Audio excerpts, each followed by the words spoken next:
안녕하세요. 세종 FM 청취자 여러분. 세종 사람들의 이야기 라디오 라키비움, 저는 DJ 함동입니다. 이거 하나만 있으면 음식 맛이 확 좋아진다는 비법이나 재료, 사실 알고 보면 별거 아니거나 익히 알고 있는 것들이 대부분이지요.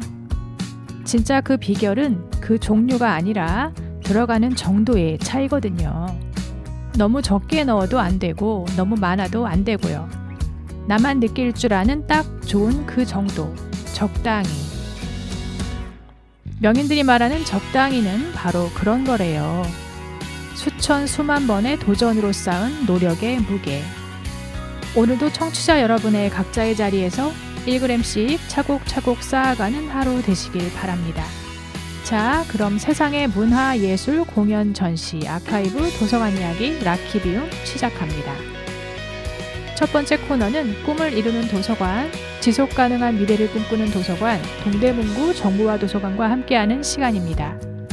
두 번째 코너는 건축가를 만난 세계의 도서관, 암스테르담 공공도서관과 네덜란드를 대표하는 건축가 요 코이넨에 관한 이야기입니다. 세 번째 코너는 작가를 사랑한 도시, 대하소설 같은 삶을 살다 박경리와 세계의 문학관 소식입니다. 그럼 노래 듣고 오겠습니다. 테이트 맥레이, What Would You Do? 세일럼 일리스, 더리 마티니.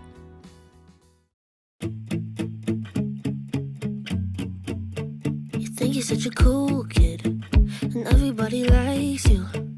Now you think I'm stupid. Say you know more than I do.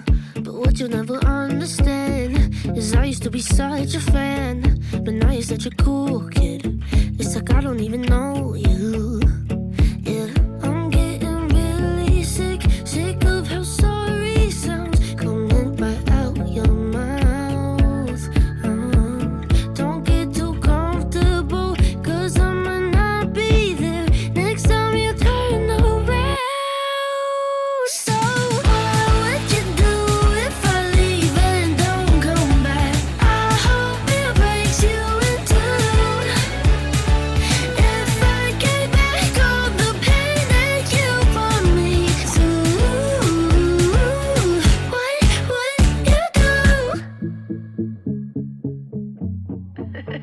I've always been a nice girl, I'm pretty understanding, but you mess up my head, boy, and you're taking me for granted, and you're probably gonna throw a fit when I call you out on all your shit. Yeah, I used to be a nice girl, I bet you wish it lasted. I'm getting really sick of how sorry sounds coming right out your mouth. Don't get too comfortable, 'cause I might not be there next time you turn around. So what would you do if I leave and don't come back? I hope it breaks you in two.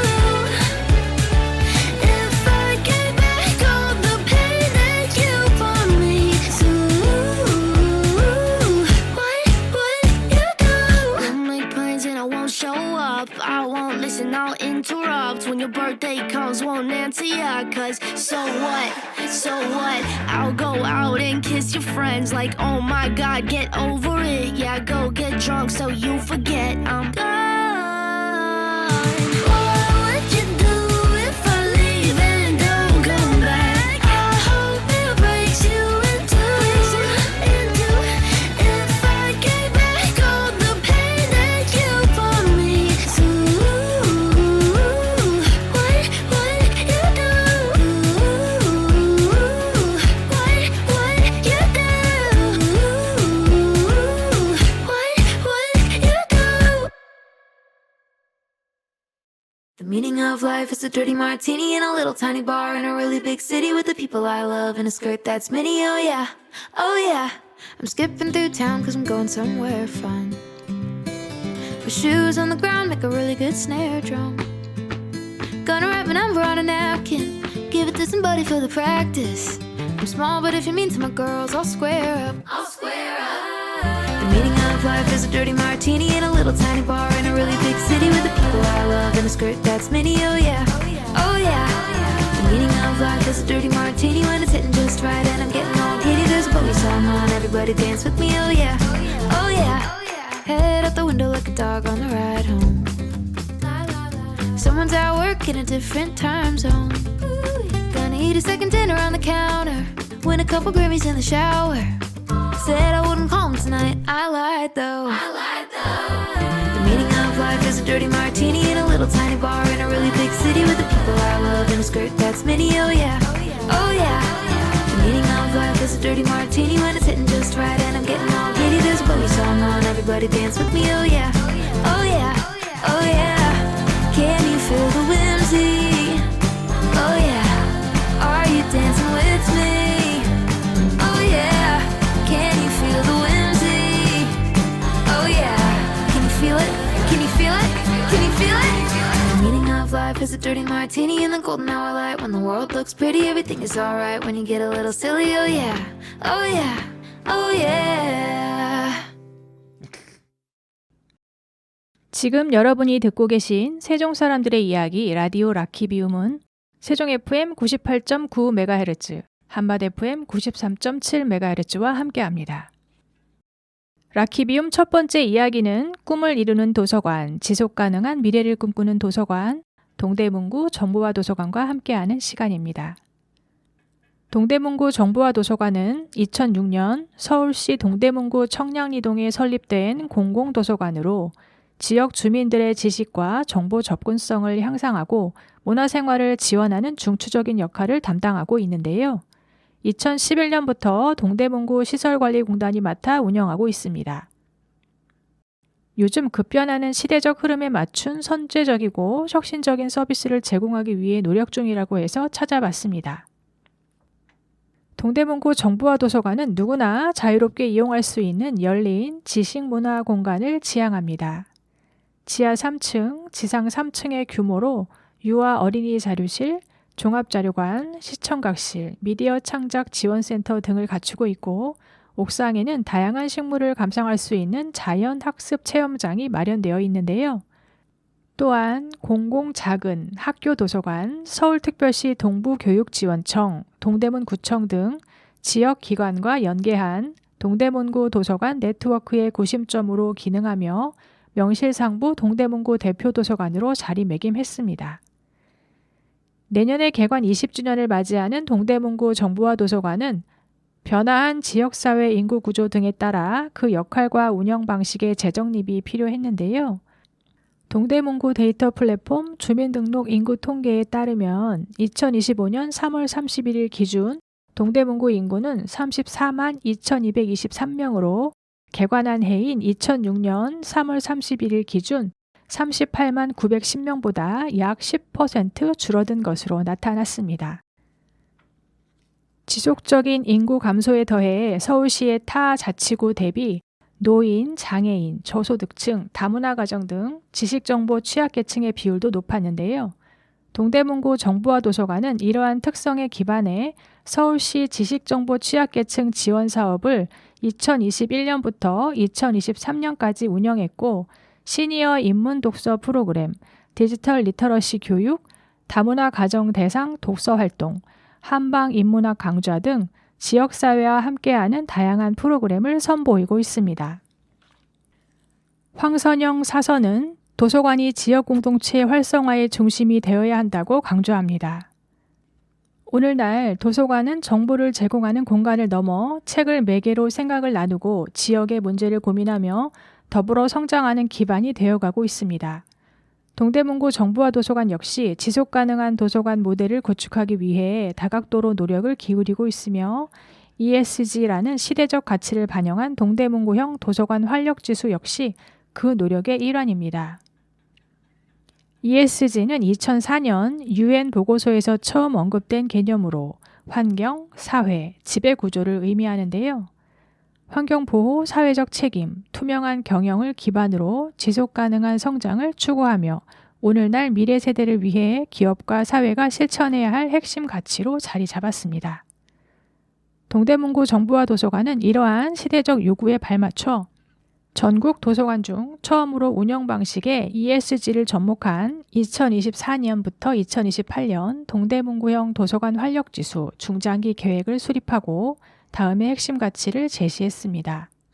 먼저 도서관 분야에서는 장서의 체계적 관리 강화, 이용자 수요에 기반한 희망도서 반영 속도 개선, 회원 서비스 및 대출 시스템 고도화, 생애 주기별 맞춤형 특화 프로그램 마련 등을 통해 도서관 서비스의 질적 향상을 꾀하고 이용자의 만족도를 높인다는 계획입니다. 이어 환경 분야에서는 탄소 중립 도서관을 목표로 도서관 운영 전반에 친환경 요소를 적용합니다. 이를 위해 종이 없는 회의 문화 정착, 에너지 전략 캠페인, 일회용품 줄이기 실천을 추진하며 관련 교육과 프로그램, 환경 마케팅을 병행해 지역 주민의 참여를 유도하고 있습니다. 사회 영역에서는 누구나 차별 없이 도서관을 이용할 수 있도록 계층별 맞춤형 프로그램을 운영하는데요. 디지털 접근성 향상과 정보 격차 해소를 위한 디지털 기기 활용 교육, 인공지능 기반 도서 추천 서비스, 독서 보조 기기 대여 등이 이에 해당합니다. 끝으로 지배구조 분야에서는 신뢰받는 도서관으로 자리 잡기 위해 열린 운영 체계를 구축하고 디지털 시대에 맞는 도서관 서비스를 제공합니다. 참여협의위원회 등에서 제공하는 피드백을 적극 반영하는 환류 시스템을 통해 지역사회와 소통하고 데이터 기반 의사결정을 통해 효율적인 운영을 도모한다는 방침입니다. 5개년 중장기 계획 동대문구형 도서관 활력지수는 올해 성장기에 접어들었는데요.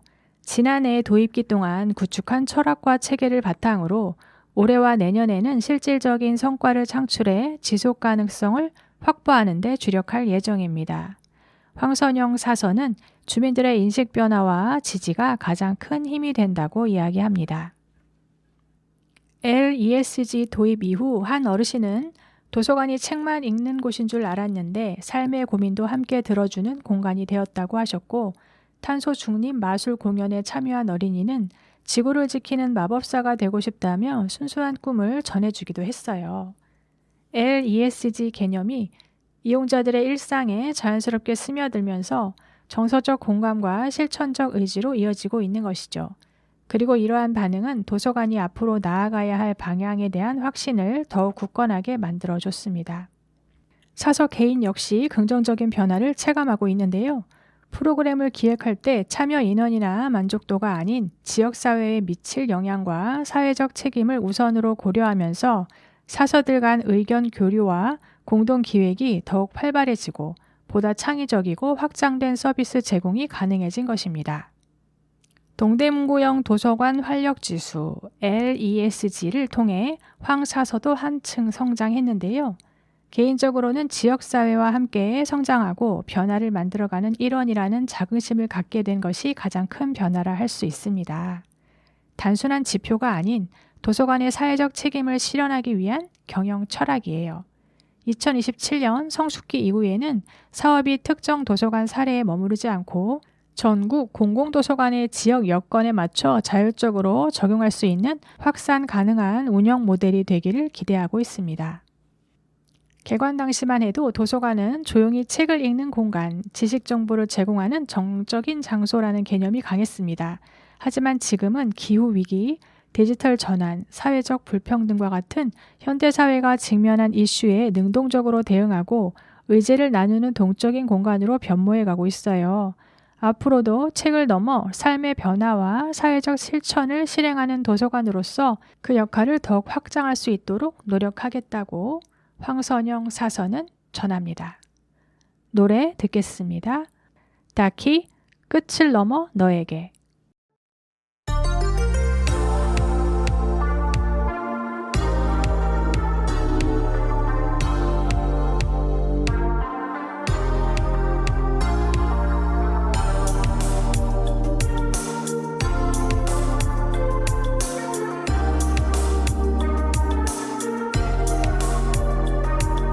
시원한 바람이 불어와 예쁜 달빛이 내려와 이런 날에 너랑 있다니 믿기지를 않아.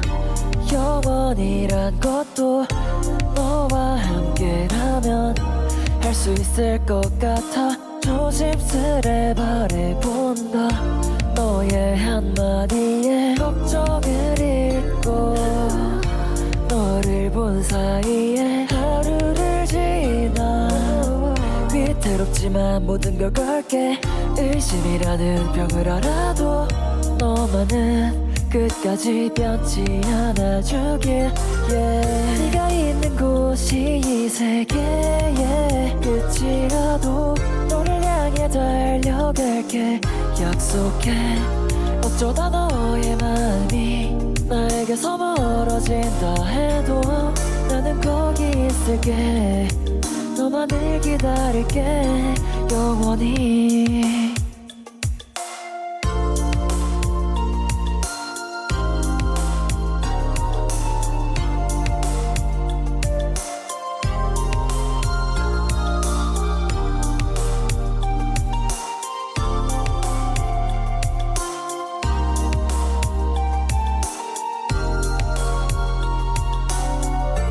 그대 내게 말해줘. 잠시라도 우린 함께 할 거라고. 이별 없이 시간이 지나 멀어지게 돼도 나를 좋아해 줄까.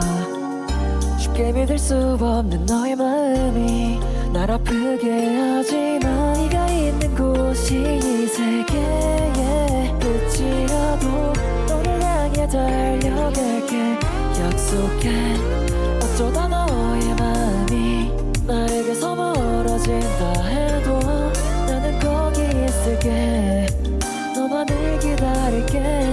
우린 사랑 앞에 놓인 벼랑 끝에 판타지. 낭만이란 말로 잠식되는 젊음일 테지. 이 시대가 저물더라도 결국 잊혀지더라도 그 끝을 넘어 너에게 우린 사랑 앞에 놓인 벼랑 끝에 판타지. 낭만이란 말로 잠식되는 젊음일 테지. 이 시대가 저물더라도 결국 잊혀지더라도 그 끝을 넘어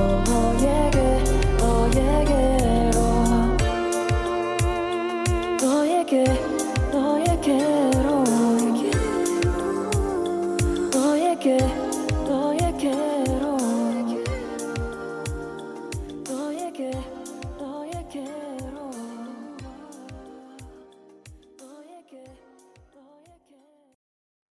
라키비움 두 번째 이야기는 건축가를 만난 세계의 도서관, 암스테르담 공공도서관과 네덜란드를 대표하는 건축가 요 코이넨입니다.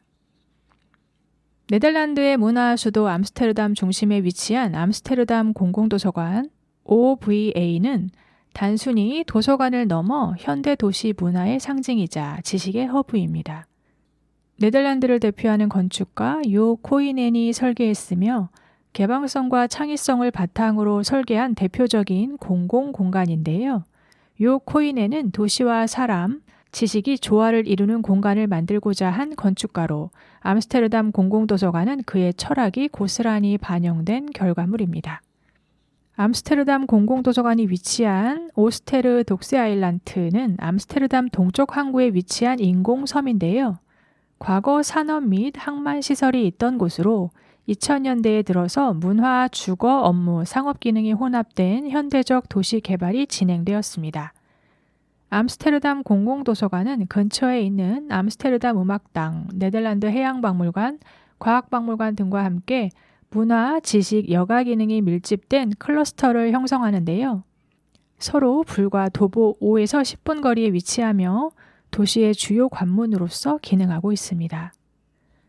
암스테르담 공공도서관이 위치한 지역은 과거 항만과 철도시설이 혼재한 지역으로 21세기에 들어서면서 고밀도 복합 도시 재생 사업이 추진된 곳입니다. 한정된 부지에 다양한 기능이 입체적으로 배치되어야 했던 것인데요. 도서관 또한 이러한 도심 고밀도 계획의 일환으로서 제한된 공간 안에 수직적 입체적 기능을 수용해야 했습니다. 도서관 설계 당시 주어진 공간은 28,500제곱미터로 매우 촘촘하게 늘어선 건물들 속에 높이 40m, 가로 120m, 세로 40m의 건축물을 구현해야 하는 과제였습니다. 이는 마치 퍼즐 조각을 디자인하여 완성해야 하는 게임과도 같았는데요. 설계자인 유오 코이네는 조각가와 같은 입장에서 하나의 거대한 석재를 깎아낸 듯한 형태로 내부 공간의 최적화를 추구했습니다. 동시에 도시 경계에서 살짝 후퇴함으로써 자연광이 건물 안으로 자연스럽게 스며들도록 설계했는데요. 유오 코이넨의 핵심 설계 개념 중 하나가 바로 자연광의 적극적인 활용이기 때문입니다. 그는 서측으로 맞닿아 있는 옆 건물의 높이로 인해 오후 시간대에는 그림자가 질 수 있음을 고려해 최대한 자연광이 잘 들도록 오목한 평면으로 건물 외관을 디자인했습니다. 암스테르담 중앙역에서 도서관으로 가는 곡선의 길은 건물의 외관으로 자연스럽게 연결되며 공간의 유기적이고 자연스러운 흐름을 유도합니다. 건물의 외곽 형태에서 역시 오목과 볼록의 유기적인 형상을 찾아볼 수 있으며 특히 커다랗게 돌출된 지붕은 아래로 깊게 파인 오목한 형태를 띠고 있는데요. 이 구조는 단순한 장식이 아니라 태양광을 조절하고 내부로 자연광을 끌어들이는 기능적 역할을 하고 있습니다. 건물 전체의 평면 또한 살짝 오목한 형태라 자연광이 중간 아트리움이나 창을 통해 깊숙이 스며들 수 있도록 설계되었는데요. 사용자의 활동 중심부로 빛과 시선이 수렴되는 구조라고 할 수 있습니다. 반면 내부의 기능적인 요소들은 직선으로 설계되어 대비를 극명하게 보여주는데요. 수직으로 이어지는 모든 층의 한복판에 설계된 에스컬레이터 사각 블록은 직진의 기능성을 추구하며 내부 곡선과 대조됩니다. 건물은 크게 세 구역으로 구분할 수 있는데요. 저층부에는 공공적 성격이 강한 프로그램들이 배치되어 있어 빠른 이동과 활발한 활동이 이루어집니다. 중층부는 책을 보관하는 공간으로 보다 차분하고 사색적인 성격을 띤 곳입니다. 상층부는 극장이나 레스토랑과 같이 사람들의 동선이 교차되며 쉼과 토론이 이루어지는 장소로 구성되어 있는데요. 이러한 수직적 배치는 재료의 선정과도 맞물려 설계되었습니다. 저층부에는 암스테르담의 전통적인 벽돌 건축의 석재를 유지하면서도 현대적인 요소를 제시할 수 있도록 석회암을 사용했는데요. 이를 통해 공공적이며 빠른 흐름의 유입구 역할을 수행함과 동시에 콘텍스트 측면에서 주변 건물들과 시각적 연결을 유지하고 있습니다. 중층부의 책 보관 공간에는 목재, 콘크리트, 유리를 활용하여 차분하고 친숙한 분위기를 조성했는데요. 또한 유리창을 통해 들어오는 자연광을 통해 개방감을 확보하고 독서와 사색에 적합한 환경을 제공하고자 했습니다.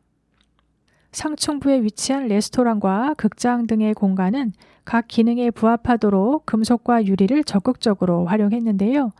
이로써 전통성과 현대성이 적절히 조합된 다층적 도시 건축 전략을 구현했습니다. 암스테르담 공공도서관은 단순한 학습 공간을 넘어 극장과 전시 공간, 카페, 레스토랑 등이 함께 어우러진 복합문화 공간으로 운영되는데요. 매일 저녁 10시까지 개방되며 인근의 음악당, 박물관 등과 함께 도심 속 문화 여가 공간으로 기능하고 있습니다. 특히 7층에는 약 300석 규모의 공연장, 레스토랑 그리고 암스테르담 시내 전경을 조망할 수 있는 전망 테라스가 마련되어 있어 많은 방문객의 발길을 끌고 있습니다. 총 7개 층 150여만 점의 자료, 1000석의 열람 좌석, 490대의 컴퓨터 등 풍부한 시설을 갖춘 이 공간은 네덜란드에서 가장 큰 공공도서관으로 손꼽힙니다. 유오 코이네는 공공성과 도시 맥락의 통합을 중요하게 여기는 네덜란드의 대표적인 건축가이자 도시 설계가인데요. 그는 로테르담의 네덜란드 건축연구소, 마스트리흐트 시립도서관, KNSM 아일랜드, 쿤스텐 클러스터, 세라믹 지역 마스터 플랜 등 다수의 공공 및 도시 프로젝트를 통해 자신의 철학을 구현해왔습니다.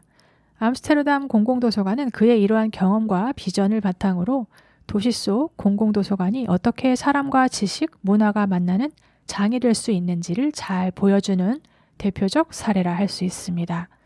노래 듣겠습니다. 렉스 오렌지 카운티, Loving is easy. 바시아, Third time lucky.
missing, girl, when you can't even hide it.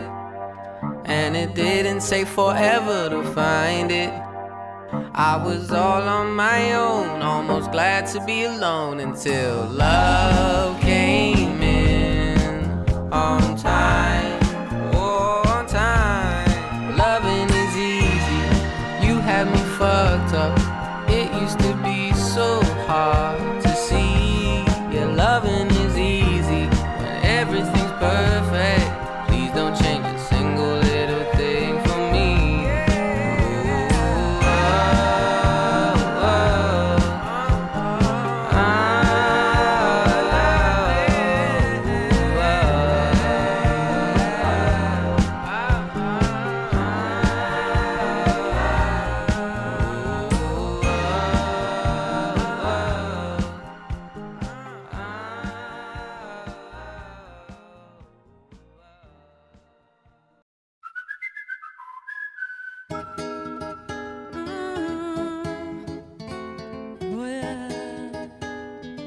Ooh, oh,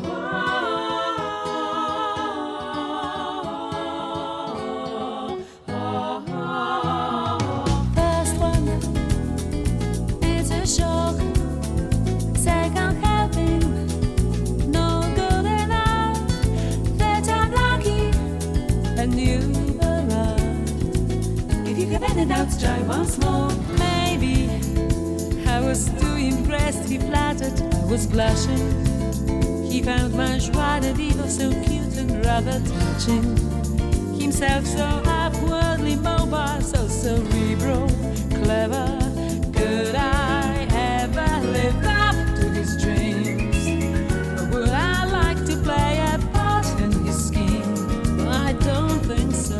I've got my plans and brave ambitions, knowing no bounds, no inhibitions. I'm aware there's a lesson in every fall, so next time I'll get closer. First one, it's a shock. A second helping, not good enough, but that I'm lucky and you arrived. If you give in another try one more time. It's a shock. A second helping, not good enough, that I'm lucky and you arrived. If you give in another try one more time. If you give in doubts, try once more. Later, I met a boy whose inner life was his true passion. We did connect in an exploratory fashion. He claimed what ties us to this mortal coil we should sever. Could I ever live up to his dreams? Would I like to play a part in his scheme? Oh, I fear not. I've got my plans and brave ambitions, knowing no bounds, no inhibitions.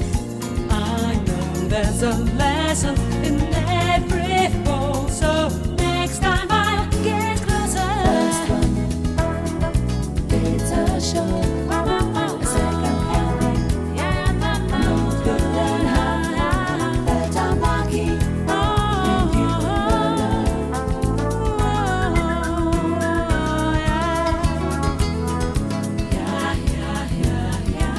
If you give any doubts, try one more time. I know there's a lesson in every fall, so next time I might get it right.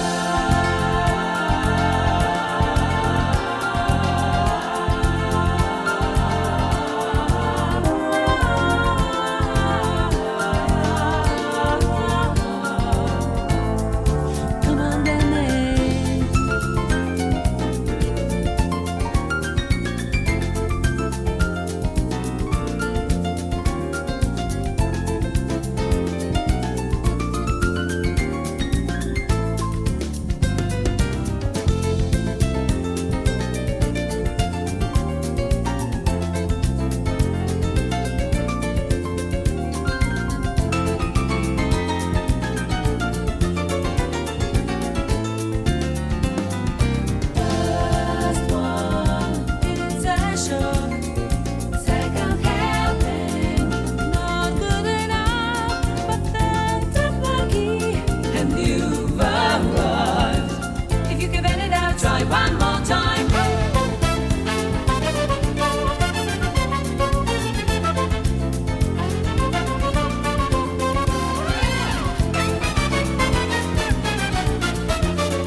오늘의 마지막 이야기는 작가를 사랑한 도시, 대하소설 같은 삶을 살다 박경리와 세계의 문학관 소식입니다.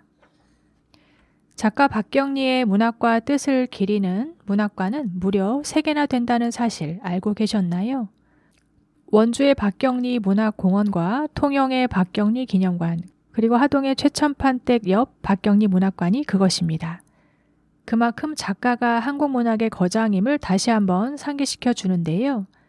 이곳들에는 작가의 작품과 유품을 공통적으로 전시하고 있지만 조금씩 다르게 박경리 작가의 삶을 보여줍니다. 작가가 아주 오래 머물렀던 원주의 기념관에는 박경리 문학의 집이나 북카페뿐만 아니라 작가의 옛 집까지 있어 문학적 전시물 외에도 지필실, 침실, 부엌, 거실과 호미, 재봉틀, 소파 등 작가의 삶의 흔적들이 가장 많이 남아 있는데요. 작가는 마당의 텃밭에서 직접 채소를 길러 거의 자급자족의 삶을 살았다고 합니다. 글을 쓰다 막히면 마당에 나와 호미를 들어 김 메고 걸음을 주곤 했습니다. 그러다가 착상이 떠오르면 장갑을 탁탁 털고 들어가 작품을 이어갔다고 하는데요. 그러니까 삶과 창작이 둘이 아니라 하나였던 셈입니다. 사위 김지아의 옥바라지로 고생하는 따님을 도우러 왔다가 정이 들었는지 추록 후에도 아예 정착을 해버렸습니다. 그래서 이곳엔 구석구석 작가의 손길이 닿지 않는 곳이 하나도 없다 해도 과언이 아닌데요. 출세작 김약국의 딸들의 배경은 통영입니다. 작가는 이 작품에서 통영을 조선의 나폴리라고 하였는데요. 지금은 미륵산에 케이블카가 생겨 손쉽게 산 정상에 오를 수 있는데 거기서 내려다보는 통영 앞바다의 아름다움이란 오히려 나폴리보다 더 낫지 않나 싶습니다. 이런 곳에서 박경리와 같은 대문호가 나오지 않는다면 그게 더 이상하지 않을까요? 박경리뿐만 아니라 윤희상이나 유치환, 김춘수 등의 시인 예술가들이 모두 통영 출신인데요. 이곳이 너무 아름다워 시인 백석은 통영이라는 시를 쓰기도 했습니다. 백석의 아픈 사랑이 남아있기도 하지만 박경리에게는 뼈아픈 가정사가 남아있는 곳이기도 한데요. 조혼의 폐해가 이 집안에도 휘몰아쳐 10대 중반에 결혼했던 부모의 이른 결별은 어쩌면 필연적인 수순이었을 것 같습니다. 어머니에 대한 환멸과 애정, 아버지에 대한 분노와 모멸감, 그리고 연민은 평생토록 작가의 고독을 결정지은 듯 합니다. 작가가 거의 반세기에 걸쳐 고향 통영을 찾지 않았던 것도 이처럼 고향에서의 상처가 너무나 컸기 때문이었을 것입니다. 그러나 수십 년이 지나 찾은 통영에서 그리도 기뻐했던 것을 보면 마음속 한편에선 늘 통영을 그리워했던 것으로 보이는데요. 기념관에서 묘소에 이르는 언덕길 중턱에 작가의 시가 군데군데 사람들을 반깁니다. 원래 시를 썼다가 소설로 바꾸어서인지 시가 참 좋은데요. 특이한 것은 군데군데에 동백꽃을 많이 심어 놓았다는 것인데 그 동백꽃이 마치 작가를 표상하는 것 같아 애잔한 마음이 듭니다. 동백꽃은 눈 속에서도 눈을 맞고 빨갛게 피는데요. 그리고 꽃잎이 하나하나 떨어지는 것이 아니라 꽃 자체가 툭 떨어집니다. 화려하고 장엄하고 고독하고 처절하게 말이지요. 발길을 돌려 하동 평사리로 갑니다. 거기에 최참판댁 옆 자그마한 박경리 문학관이 있는데요. 여기에도 다른 문학관과 같이 실물 크기의 작가 동상이 세워져 있습니다. 이 자그마한 동상은 크고 웅장한 동상과 달라 마치 자신을 드러내는 것을 극도로 꺼렸던 작가의 마음이 담긴 것 같습니다. 최천판댁에는 안채를 중심으로 좌우에 별당채와 사랑채, 뒷채가 자리 잡고 있고 그 앞으로 중문채와 행랑채가 있는데요. 사랑채에서 내려다보는 드넓은 농토는 만석군의 규모가 어느 정도인지를 가늠하게 해주는데요. 특이한 것은 작가가 토지를 쓰면서 이곳 평사리를 한 번도 와본 적이 없었다는 것입니다. 작가는 자신이 잘 아는 곳을 배경으로 삼아야 잘 쓸 수 있기에 작품의 배경으로 통영만큼 분명한 곳은 없었을 것입니다. 그렇지만 통영에는 만석군이 나올 정도의 토지가 없었다는 데에 문제가 있었는데요. 그래서 만석군이 나올 정도의 드넓은 땅을 설정하자니 자연 평사리를 생각하게 되었는데 나중에 뒤늦게 현장에 간 작가도 놀랐다고 하지요. 자기가 그렸던 곳과 어쩌면 그리도 똑같은지 모르겠다는 것이 그 이유인데요. 만주의 간도도 마찬가지입니다. 서희와 길상이들이 남부 여대를 하고 간도의 용정에 도착하여 경제적 성공과 독립운동을 펼쳐나가지만 작가는 한 번도 그곳에 간 적이 없었다고 하는데요. 단지 수많은 자료와 지도에 의지하여 썼을 뿐 작가의 치열한 자료 분석과 남다른 상상력에 감탄할 뿐입니다. 토지의 시간적 배경은 1897년부터 1945년까지 긴 시간을 다루고 있는데요. 윤씨 부인, 최치수, 서희 3대 이상에 걸쳐 있어 세대적인 폭도 아주 넓습니다. 무대도 평사리부터 서울, 만주, 용정, 진주, 연해주 등에 이르고 작품의 집필기간도 1969년부터 1994년까지 무려 25년에 걸쳐 있습니다. 등장인물도 많게는 600여 명에 이르고 원고집 분량도 4만 장에 이른다고 하지요. 이 대한민국의 기념비적인 대하소설엔 한국 근현대사가 그대로 용해되어 있습니다. 작품의 줄기만 보자면 최참판 대개 몰락과 제기로 볼 수 있지만 그것은 서사를 이끌어가기 위한 한가 수단일 뿐 실제로는 구한말부터 해방까지의 우리 역사가 주인공인데요. 이동진이 만주로 갈 때 최치수는 그에게 자네가 마지막 강을 넘으려 하는 것은 누굴 위해서 백성인가 군왕인가 하고 묻습니다. 이에 대해 이동진은 백성이라 하기도 어렵고 군왕이라 하기도 어렵네. 굳이 말하라 한다면 이 산천을 위해서 그렇게 말할까? 라고 답하는데요. 산천, 다시 말해 이 삼천리 강산에 그때 과연 무슨 일이 벌어지고 있었을까요? 1897년이면 대한제국이 선포되고 독립협회와 만인공동회가 개화의 바람을 불고 있었던 때입니다.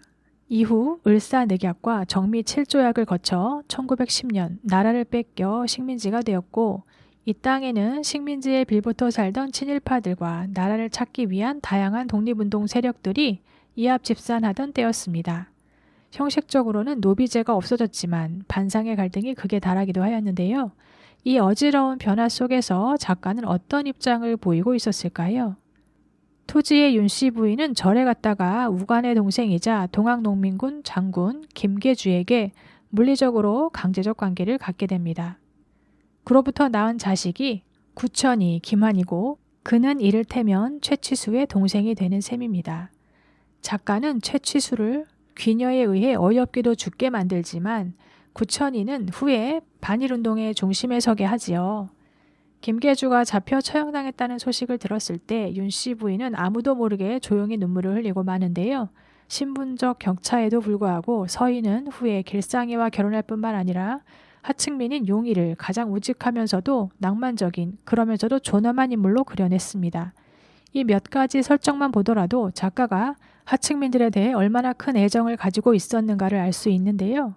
토지에는 이처럼 변화의 소용돌이 속에서 사람이 곧 하늘이고 하늘처럼 존엄하다는 동학사상이 짙게 깔려 있는 것 같습니다.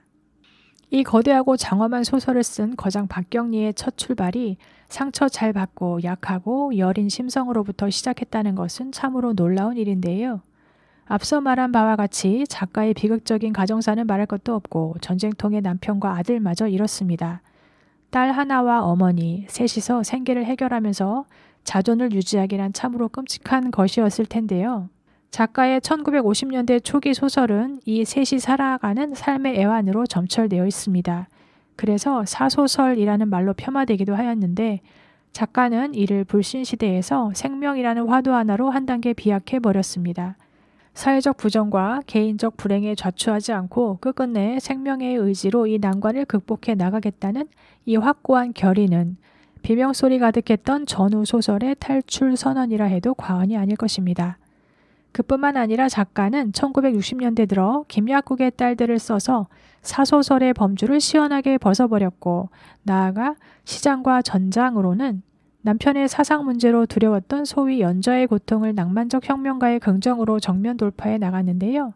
그 모든 시대적 개인적 한계를 작품으로 하나하나 극복해 나가며 종국에는 대하소설 토지로 평등의 세계에 접어들었으니 작가의 삶이란 상상을 초월할 정도의 의지력이 없었으면 거의 불가능했을 정도라 해야 하지 않을까요? 사마천을 생각하며 살았던 그의 절대 고독의 삶 자체가 하나의 대하소설이라고 해도 과언이 아닐 것인데요. 그러나 작가는 여기에 머물지 않고 토지의 인간적 평등을 한 단계 끌어올려 모든 생명의 평등, 모든 생명의 존엄성이라는 거대한 세상으로 더 나아갔습니다. 그래서 작가는 연민이란 시에서 밀렵꾼 손목 부러뜨리고 새들 지켜주며 살고 싶어 전선에 앉아 한숨 돌리면서 물 한 모금 미랄 하나 꿈꾸는 새로 모든 생명에 대한 사랑을 짧게 표현했습니다. 노래 듣겠습니다. 신인류 날씨의 요정.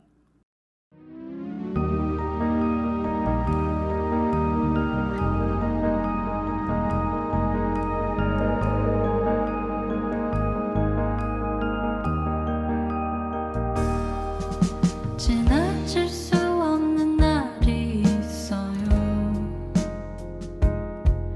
너무 졸린 만큼 보고 싶은 밤을 새줘요. 내 맘이 낯을 가려 한 살이 뜨거워졌던 그날 기억 모두 가져갈래요. 내 표정은 너에게 일어서 나는 나를 멈출 수 없고 너는 나를 멈출 수 있어. 만남 없는 사랑도 어쩜 우린 다 했을지 몰라. 우리 지금처럼 날씨 이야기를 해요. 햇살 같은 그대가 가끔 와주면 좋겠어요.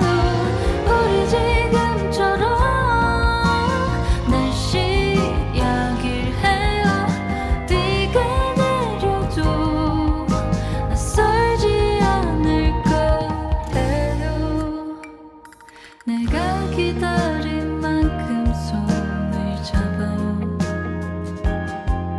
비가 내린 만큼 보고 싶은 밤을 새줘요. 내 맘이 녹아내려 맨살이 뜨거워졌던 그대 기억 모두 얘기를 해줘요. 내 표정은 너에게 물었어. 나는 나를 멈출 수 없고 너는 나를 멈출 수 있어. 만남 없는 이별도 어쩜 우린 다 했을지 몰라. 우리 지금처럼 날씨 이야기를 해요. 햇살 같은 그대가 계속 와주면 좋겠어요. 우리 지금처럼 날씨 이야기를 해요. 비가 오네요. 다정한 여긴 무지개로 있잖아. 이토록 새로운 날들이 벅찼던 날씨가 힘들고 너랑 있으면 행복해. 지금도 이렇게 좋은데 어딜 가게 놔두겠어. 내 맘이 또 부러지면 내게 자주 찾아와줘요. 이 빛으로.